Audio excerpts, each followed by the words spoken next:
Olá, sejam todos bem-vindos. Eu sou Leonardo Hilário, responsável pelo programa Anjos daqui da PUC Angels, e hoje a gente vai falar com a nossa conselheira anjo, Nelly Mengali.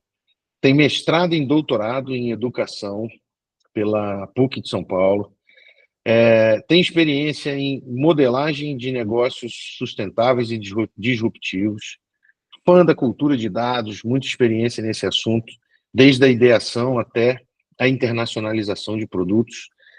Já trabalha na PUC São Paulo, na Faculdade de São Bernardo do Campo, no governo do estado de São Paulo, e a frase de impacto: informações e dados suportam ideias inovadoras e pessoas fazem a transformação digital a partir da flexibilidade da mudança de paradigmas e do compartilhamento das melhores práticas. Nelly, é um prazer estar falando contigo aqui. Eu gostaria de te agradecer imensamente por acreditar nessa jornada aí com a gente, ter entrado aqui para a PUC Angels e estar ajudando a gente em diversas frentes aqui dentro. Então, quero te agradecer imensamente por esse tempo, por essa ajuda. E já te passo a palavra fazendo a primeira pergunta, que é como que foi esse teu início de faculdade, como foram ali os primeiros dias? Bom, eu é que quero agradecer a oportunidade de fazer parte desse tão grandioso programa que tanto ajuda as pessoas, porque nós podemos fazer mentorias para os alunos e nós podemos fazer mentorias para as startups e empresas. Então, isso é disruptivo para a economia. Então, eu quero, mais uma vez, agradecer a oportunidade de participar desse programa. Bom, minha formação não começou tão linear. Então, eu comecei na área de educação, depois eu fui partindo para pesquisas, e nessas pesquisas eu encontrei as tecnologias disruptivas, que as pessoas geralmente nominam como inteligência artificial generativa, inteligência artificial, metaverso, e foi aí que eu comecei a pensar como que isso se integra nos negócios, como isso se integra nos modelos de negócio. E então não foi tão linear, então careceu de vários outros estudos e pesquisa. Aliás, a pesquisa eu valorizo muito, porque na medida em que você vai na causa raiz do problema, você não fica Sim. na superficialidade. Então, ela começou na área da educação e hoje ela já transita pela área das tecnologias. Eu tenho várias publicações, tanto em língua portuguesa como em língua inglesa, e já ajudo startups a melhorar o seu próprio negócio. E isso tem trazido uma experiência muito grande, porque na medida em que você trabalha com esses negócios, com esses novos negócios, você também aprende muita coisa. Então, Exato. é uma via de mão dupla. Não, e estando na área de educação, né, você acaba. A educação é em dois sentidos, né? Você ensina, mas eu, particularmente, eu aprendo mais quando eu ensino do que quando eu sento para estudar. Então, se eu estou explicando algo para alguém, eu aprendo muito mais do que se eu for sentar para estudar. Então, a educação tem essa via, né? Você ensina, mas também você aprende. E conta um pouco mais, assim, como que foi esse início? Você quis ir para a área de educação? Você entrou na área de educação? Ou sempre teve essa ligação com a tecnologia, com a inovação? Assim, conta para a gente como que foi essa decisão ali é, de início de carreira. Eu sempre gostei das questões disruptivas, então sair do comum para ter um acesso à disrupção, a pensar fora da Caixa a estar sempre barreiras epistemológicas, né? Era o termo que se usava totalmente. antigamente. Sim, e a curiosidade epistemológica, é sempre ter uma curiosidade a mais. E se aquela partícula lacônica, e se eu fizer desse jeito? E fazer mesmo, colocar a mão na massa e começar a transformar. E sempre com a tecnologia, nós podemos pensar nela como eu adotei aquela tecnologia, eu me adaptei, eu adotei, porque eu fui exposta. Se eu adoto, eu tenho que me adaptar às tecnologias. As novas tecnologias, eu sempre preciso de adaptação. Mas na medida em que eu me aproprio, eu consigo ser inventiva. E essa inventividade é que me chama muito a atenção. Então, pensar naquilo que ninguém pensou antes. Fiquei muito contente. Ontem eu vi uma mensagem de uma startup que eu mentorei há 2 anos atrás, e eu sempre acredito na transformação digital, ou seja, na junção do físico com o digital, eles indissociáveis. E ele frisou que toda vez que ele vê digital, ele se lembra de mim. E que agora, depois de 2 anos, é que eles estão trabalhando com essa possibilidade, sendo que há 2 anos atrás eu já tinha dito para incorporar isso no negócio. Então, muitas vezes, as startups elas teimam um pouco em querer transpor essas possibilidades, e muitas vezes depois elas encontram. Então, o disruptivo, o inovador, em todas as inovações, quer seja numa inovação incremental, quer seja numa inovação disruptiva, você tem que pensar um pouco diferente. Então, é essa a minha busca em transformar negócios em possibilidades para essa transformação digital. Bom, é muito legal isso, porque assim, você vê o mundo acadêmico, ele busca, né, desafios. O mundo acadêmico olha para aquilo que não existe ainda. E às vezes você vê experiências ou experimentos que a pessoa nem sabe para que serve. Ela só quer saber qual é o resultado daquilo. Ah, ninguém nunca fez, então deixa eu fazer para ver qual é o resultado. E o mercado fica olhando para essas coisas da universidade, do tipo, pô, do que isso daí que eu posso usar agora para resolver esse problema aqui que eu tenho, né?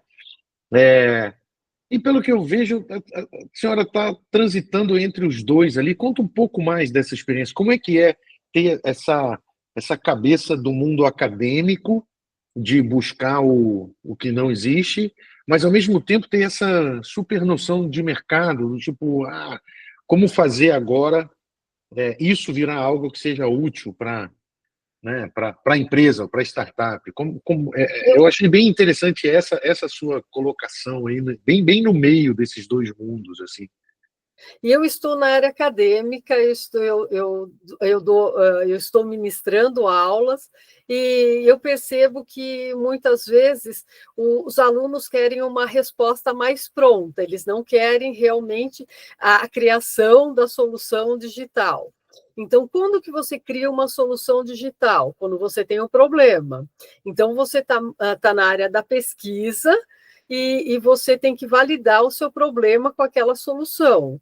E essa solução, nem sempre ela é uma solução física, ela pode ser uma solução digital, e hoje em dia o mercado nos pede soluções digitais, ou seja, em que o físico está presente, mas eu consigo, no mundo dos bytes, e logo na computação quântica, que transfere só do 1 e 0, para a resolução de problemas. Por quê? Porque o mercado precisa de soluções em nanosegundos. E você saber trabalhar com esses dados que você coleta, saber fazer essa mineração dos dados e saber fazer perguntas corretas, porque na medida em que você não faz perguntas corretas, você não tem respostas palpáveis, verossímeis, factíveis, e a inteligência artificial está nos proporcionando essa visão da Exato. pedagogia da pergunta, ou seja, você tem que fazer perguntas certas para você ter respostas certas. É aquela Então, máxima, né? Cuidado com o que você pede, porque você pode conseguir. Né? Então, tipo, se você fez a pergunta errada, vai ter uma resposta que não serve para nada, né? É bem por tem um, aí. tem um filme chamado O Mestre dos Desejos. É um filme de terror, faz tempo que eu não assisto, é bem antigo, e as pessoas, na medida em que elas pediam socorro, elas não sabiam como pedir socorro, e isso acabava ceifando a vida delas. Se enrolavam E mais até.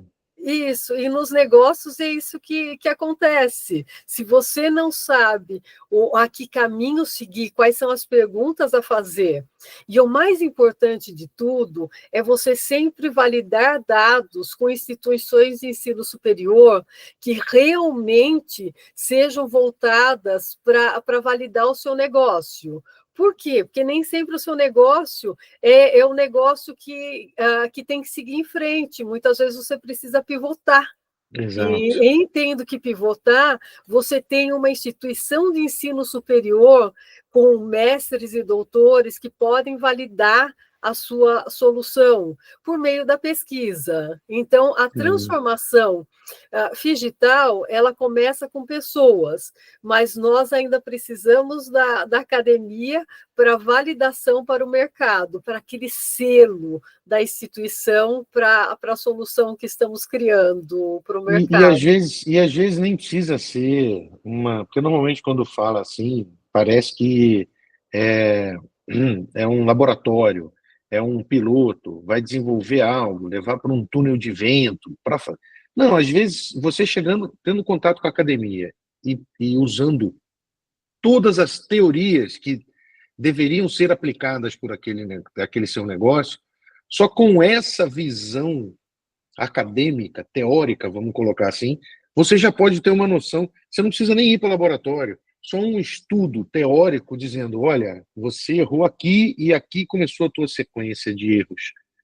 Se você pivotar, aí você volta para esse ponto aqui embaixo. Então, essa proximidade com a academia é muito importante até para isso, até para um desvio, né, de rota, assim, uma correção de rota que estava ali. Não precisa necessariamente ser um grande laboratório ou uma experiência demorada, né?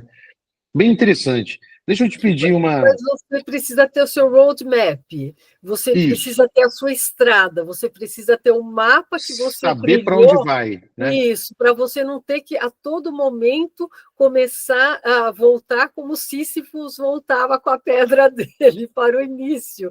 Você pode voltar algumas casas, se você tiver um roadmap bastante confiável. Não, é bem interessante ver fábulas de Esopo sendo utilizada na correção de rota de uma empresa de alta tecnologia. Hoje em dia, até foguete está dando ré, né? A gente não tem muito como prever o que tá vindo por aí. Mas deixa eu pedir uma permissão para sair um pouco da nossa rota aqui. Eu prometo que eu volto, tá? Eu sei para onde a gente vai, é só um desvio rápido. A PUC Angels, ela surgiu para fomentar o empreendedorismo, para fomentar essas diversas conexões entre startups, pessoas, investidores, mentores e alunos, estudantes e tudo mais. Mas, por outro lado, somos uma entidade sem fins lucrativos e fomos criados no conceito de que a educação pode mudar o mundo e só que ninguém consegue aprender com fome. Então, como que a senhora vê essas duas, né, vertentes de o mundo pode ser mudado através da educação e do combate à fome? Como a senhora vê isso daí? Bom, o mundo ele pode ser a educação, ela muda muito o mundo e ela muda muito o entorno. E na medida em que você adentra nesse mundo educacional, você consegue mudar o seu entorno. Mas muitas vezes alguma coisa é emergencial, ou seja, você precisa muitas vezes ir na causa do problema e sanar o problema para que tudo volte ao que nós esperamos, ao mundo ótimo, ao mundo excelente, que é as pessoas buscando a educação e elas mesmas modificando. Mas muitas vezes é um aluno que não tem condições de pagar a mensalidade, muitas vezes é um aluno que ele está precisando de uma ajuda imediata, porque ele não está vendo possibilidades na carreira. Então, a PUC Angel, ela entra nessas duas frentes. Se há possibilidade de tempo, eu trabalho com a questão, com o quesito educação, no quesito em que as pessoas se adentram para esse mundo da educação. E se você se você tem carências até entrar nesse mundo da educação, a PUC Angel ela supre. Então, necessariamente você precisa trabalhar com essas duas vertentes. Eu primeiro vou tentar o ótimo, o excelente, e depois, não conseguindo, eu vou ter que sanar problemas imediatos. Então, Claro. essa possibilidade da educação entrando, a educação ela entra, mas ela também precisa resolver problemas imediatos. Então, eu gosto muito desse papel da PUC Angel. Muito bom, muito bom, muito legal. É bom que eu vou fazendo as entrevistas e cada resposta que vem, uma complementa a outra. É bem interessante isso. Todas têm razão, mas é legal ver várias visões disso daí. E aí, agora, voltando um pouco, é, já indo para o final do nosso bate-papo, concentrando, essa é a parte que eu falo que é a pergunta que todo mundo já respondeu, né? A senhora já respondeu essa pergunta com tudo isso que a gente conversou, mas vamos trazer isso agora para o mundo aqui dos alunos, dos estudantes e das startups da PUC Angels. Como que essa tua experiência, em que parte da startup ou do aluno ali, essa sua experiência vai ajudar? Aonde a senhora pode entrar ali e ajudar essa startup a acelerar e crescer, ou esse aluno a se ajustar ali em relação à carreira? Bom, eu conheço a educação desde o início. Então, eu consigo, desde uma ideação forte, uma ideação com pesquisa, até a internacionalização, porque ao longo desse meu caminho, eu conheci várias instituições que podem ajudar essa ideia a ser melhorada, e várias pessoas que trabalham com o edital de fomento, ou mesmo várias pessoas que querem investir nessa startup. Então, eu consigo trabalhar desde a ideação até a internacionalização, no sentido de buscar parceiros, tanto no Brasil quanto no exterior. Por quê? Legal. Porque as pessoas fora do Brasil, elas gostam muito do nosso modo de resolver problemas. O jeitinho brasileiro tem que ter alguma coisa de útil, né? Tem que ter algo de bom também. Ainda que as nossas notas em criatividade não tenham sido as melhores nas últimas provas, mas algumas pessoas elas conseguem trabalhar a inovação de modo que agrade, que resolva o problema e não resolva só um problema nacional, ela resolva um problema internacional. E é nisso que as empresas pensam. E na medida em que elas vão faturando, você vai tendo fundos de investimento que querem investir nessa startup. Então, há a possibilidade, desde uma boa ideia, chegar à internacionalização, o que não é uma coisa muito simples e leva anos para que isso aconteça, e desde de pequenas possibilidades que resolvam problemas locais, porque você também precisa trabalhar com a questão dos impactos. Nós temos uma agenda 2030 para ser tratada e nós precisamos cumpri-la. Então, Sim. cabe a todos nós ajudarmos nesse cumprimento da Agenda 2030, dos Objetivos do Desenvolvimento Sustentáveis para o Brasil e para o mundo, porque não basta só resolver problemas brasileiros e não basta só resolver problemas mundiais. Toda solução, ela sempre inicia com uma boa ideia, com uma ideia que dá certo. Exato, exato. Que maravilha. Professora, poxa, mais uma vez, muito obrigado por esse tempo aí, por essa entrevista, por fazer parte disso com a gente. Quero agradecer mais uma vez aqui, por entrar, por embarcar nessa com a gente. E já me despeço aqui, esperando revê-la em breve. Sempre que a gente conversa é um aprendizado enorme. E já deixo aí um minuto de considerações finais e o meu até breve. Bom, então, até breve para todos nós, porque eu espero modificar bastante ideias, contribuir com várias outras ideias, e eu volto a trabalhar com a questão da transformação digital. Nessa transformação digital, as pessoas precisam de flexibilidade, mudança, acima de tudo, mudança de paradigma. E uma coisa que nós não podemos deixar é o compartilhamento das ideias. Por quê? Porque cada um cria a sua ideia melhor a partir de outras ideias. Então, a busca por pessoas, ter sempre pessoas por perto e pessoas que realmente possam potencializar ou a sua ideia, ou a sua carreira, ou o seu negócio. Então, um até breve para todos nós. Professora, muito obrigado. Um grande abraço. Tchau, tchau. Tchau, tchau.